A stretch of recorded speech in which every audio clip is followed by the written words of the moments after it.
இது வந்து ரெகுலரா எடுத்துக்கிட்டாங்கன்னா, அவங்களுக்கு எலும்பு சத்து கிடைக்கும். போன் ஸ்ட்ரென்த் கிடைக்கும். அதனால பவுடர் பண்ணி வச்சுக்கிட்டோம்னா, நமக்கு வந்து எப்ப வேணாலும் நம்ம டைம் இருக்கப்போ நல்லா இத காய்ச்சி, கொஞ்சம் நாட்டு சர்க்கரை. அதாவது நான் அந்த நாட்டு சர்க்கரை வந்து நாங்க சேலத்துல மரபு சந்தை அப்படின்னு எவ்ரி சண்டே போடுறாங்க. நான் உங்களுக்கு அந்த லொகேஷன் எங்கேன்னு கேட்டு சொல்றேன். இல்லைன்னா நீங்க கூகுள்லயே சேலத்துல மரபு சந்தை எங்கன்னு போட்டீங்கன்னா உங்களுக்கு லொகேஷன் காட்டும். அங்க வந்து நாட்டு சர்க்கரை எல்லா பொருளுமே இயற்கையா எந்த மருந்து அடிக்காம கிடைக்குது. நீங்க ட்ரை பண்ணி பாருங்க அங்க போயி. உங்களுக்கு நெறைய நீங்க வாங்கலாம். அதாவது கொஞ்சம் ஏர்லியரா போயிரணும்.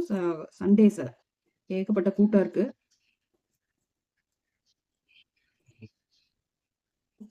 நாட்டு சர்க்கரை மட்டும் கிடையாது. நெறையா பொருட்கள் இருக்குது. நான் அது தொடர்பான அதுக்கு ரிலேட்டடான வீடியோஸ் வந்து அடுத்தடுத்து வர வ்ளாக்ஸ்ல போடுறேன்.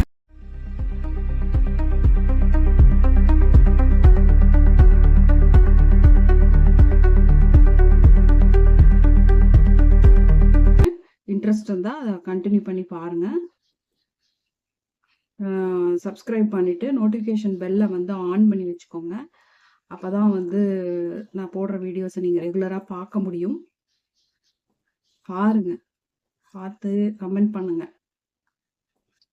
இப்போ வந்து நாட்டு சர்க்கரை ஆட் பண்ணலாம். கிட்டத்தட்ட உங்களுக்கு வந்து நல்லா திக்காயி, அது வந்து மேல கொதிச்சு வர ஸ்டேஜ்ல நம்ம போட்டோம்னா,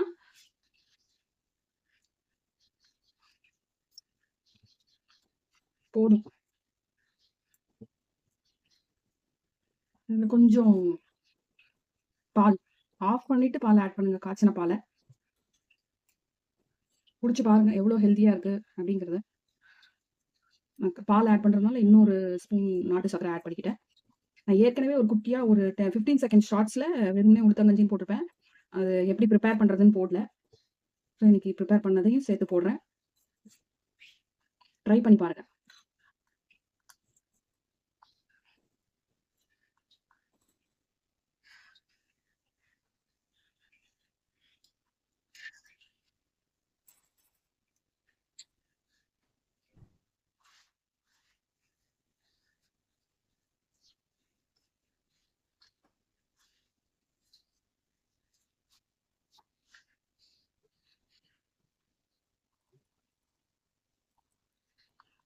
பயங்கர ஹாட்டா இருக்கும்.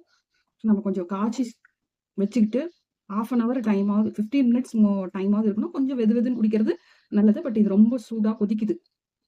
அதனால நம்ம உடனே குடிக்க முடியாது. ப்ரிப்பேர் பண்ணி வச்சுட்டு 10 to 15 மினிட்ஸ் டைம்